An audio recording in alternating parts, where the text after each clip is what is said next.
which therapist you need. Therapy Thursday. Now on Wild 94.1. I understand therapy. Hi, everybody. Therapy Thursday is on. We have Meredith MD here ready to answer some of your queries. I don't know. Feeling it today. Meredith MD's been drinking. Yeah, I wish. Just enough. You know what? I have an extra shot of espresso in here, not a shot of alcohol. All right. I am Orlando BGYN. Dr. Davi's out on the medical consult this morning. So we have the lines open, 888-429-0941. If you have a question, you can text us or you can call, and we'll give you our best attempt at brilliance. Sometimes we stumble into it. Sometimes we ask for help. What do you have? Okay, this first one just came in at the 941. My husband is 35 years old. He's Jamaican American. His dad taught him how to cook his butt off so no woman would ever be able to starve him. I guess he's talking about me. Now, my mom can cook like no one's business, but my husband taught me to cook. Meredith, am I wrong? Orlando, help me, because I have a 5-year-old son with pots and pans, but I'm not ready to have him pretend how to cook. I'm all for independence, but he's just a baby. I don't even want him playing with pots or pans right now. I'm confused. Dad cooks, she cooks, and the kids got toys like a pet kitchen, like a toy kitchen. Play kitchen, yeah. And she doesn't want him to be playing with the kitchen? I guess not. She said, I'm all for independence, but he's a baby. Why does he need to be in the kitchen? Okay, so okay. Well, kids want to emulate their parents. To me, it sounds like it's one of those like gender things, like you don't think that that's appropriate. But I mean, you got chefs. Yeah. You know what I'm saying? Like, I get it. I mean, it's not doll. I mean, and I shouldn't say that because I know some people out there like that's not fair to say, but dolls. And well, some people feel that way. But kitchen stuff is not just.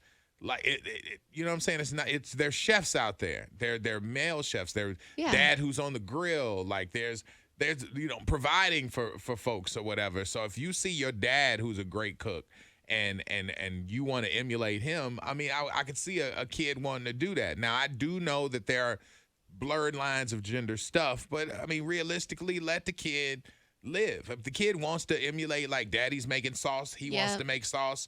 You know, he's watching dad, maybe even helping dad. You know what I'm saying? There's nothing wrong with that. Learn how to crack an egg. The areas of where this was like a conversation have now moved aside where people aren't as gender, locked as they used to be. I mean, a kitchenette is not a bad look. They even have some that are built like grills instead of the pink strawberry shortcake-ish type of stuff, so if you want to get him something, get him like a Weber grill type of kitchen with all of the stuff that dad has and let him set it up right next to him in the kitchen and go at it. You know what's interesting is not everybody plays with dolls, not everybody plays with trucks, but everybody needs to know how to eat and how to cook at some point, at some level. Yeah. So there should be no problem if the little 5-year-old wants to help you in the kitchen. Sometimes it is helpful. Sometimes it takes way too long. But also getting them used to certain skills or playing in the kitchen. He just wants to emulate his dad, who's an awesome cook. This had just come in out of the 863. It says, I love my girl, but I feel like I'm paying the price for her ex. I admit that the guy was a horrible human, but we're a year in June, and I'm still on eggshells and a suspect anytime I leave the house. I love her, but it still makes it hard. Please tell me that this gets better. I've been this girl before. Sometimes it's not intentional. It's just you're scared because something, whatever will happen. You feel like it's going to spiral again. You're going to get cheated on again. You still have all that bent up hostility. She's got to drop it. If you want to maintain a healthy, respectful relationship, you learn and move on, and you can't expect both relationships to be exactly the same. You got to give her time, though. If you've gone through it, like you said, a lot of people out there have those kind of like PTSD kind of responses where they see you disappear and they start being reminded of when that person was in her life. If you know that they're horrible, just imagine what she went through.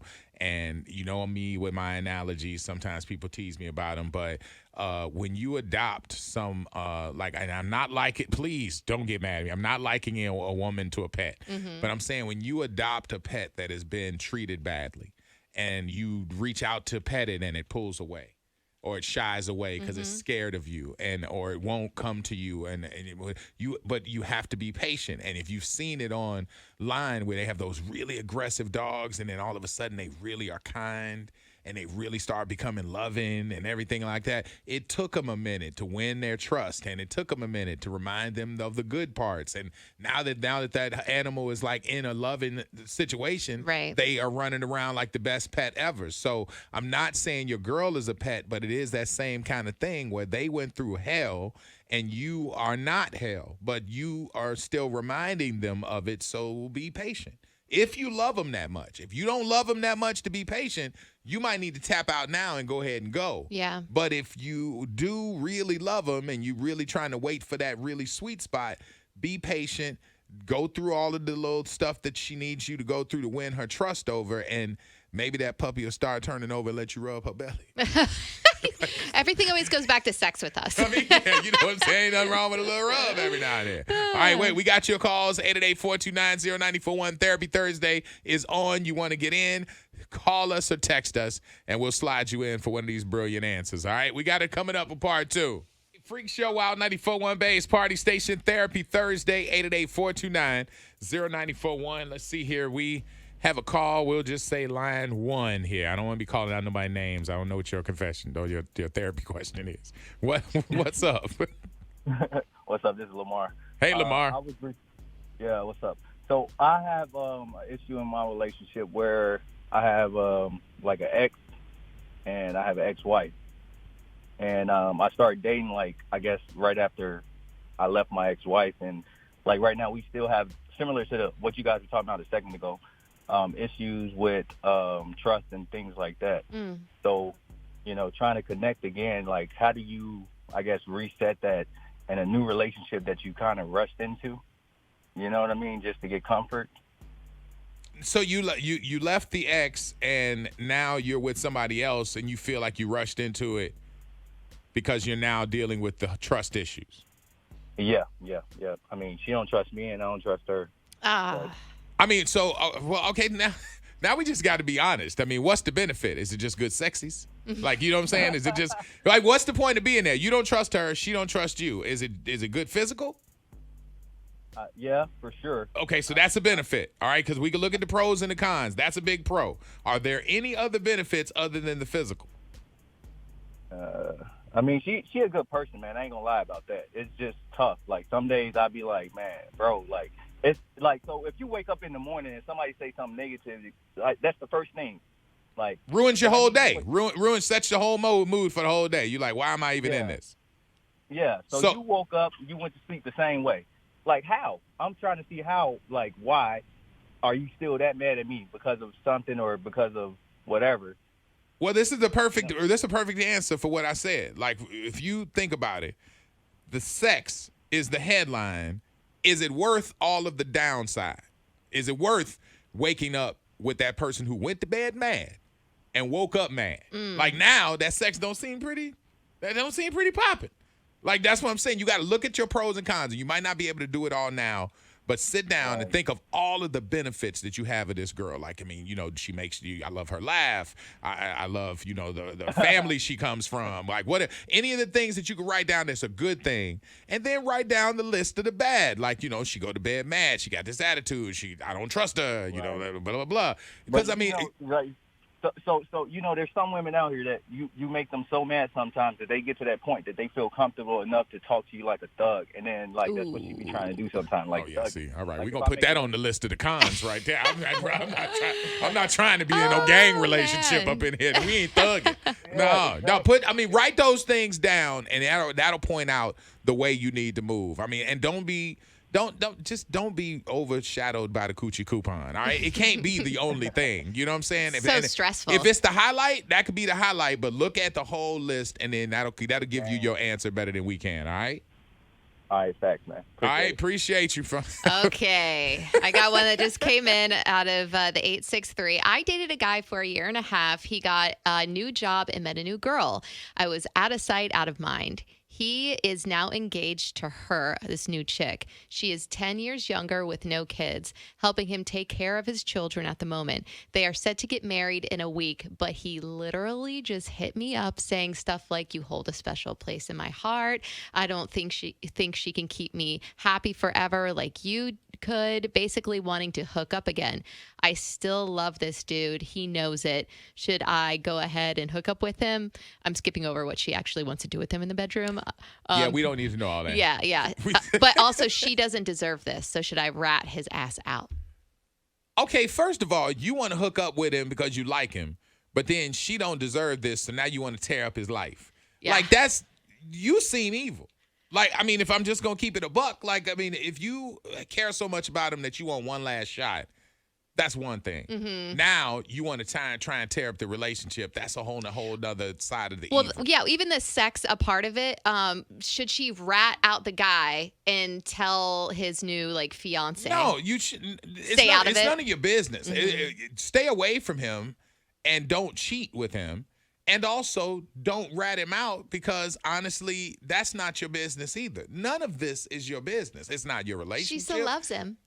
And that love will go on like the Celine Dion song. Okay. Leave that over there. You Right. are an ex for a reason. He's marrying somebody else. He chose somebody else. Mm-hmm. Now, the fact is, there are guys who circle back because they panic in a marriage situation.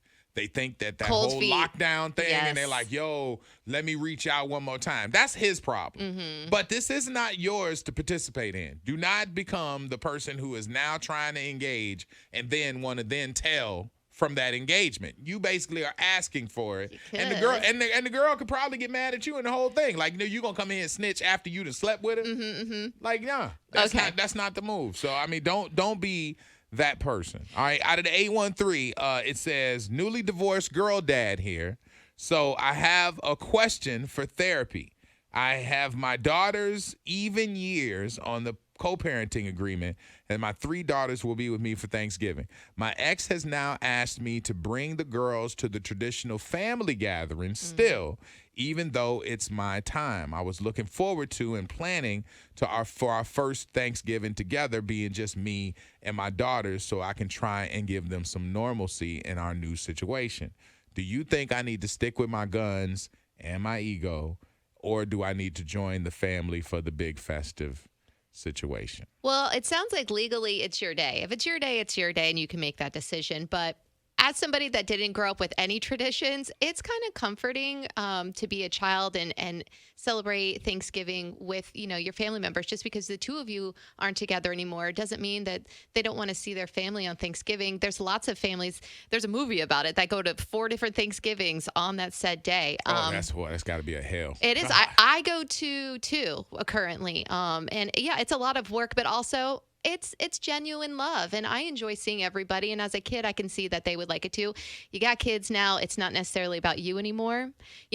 And maybe ask for an extra day some other time. But I feel like Thanksgiving and Christmas should really be about family.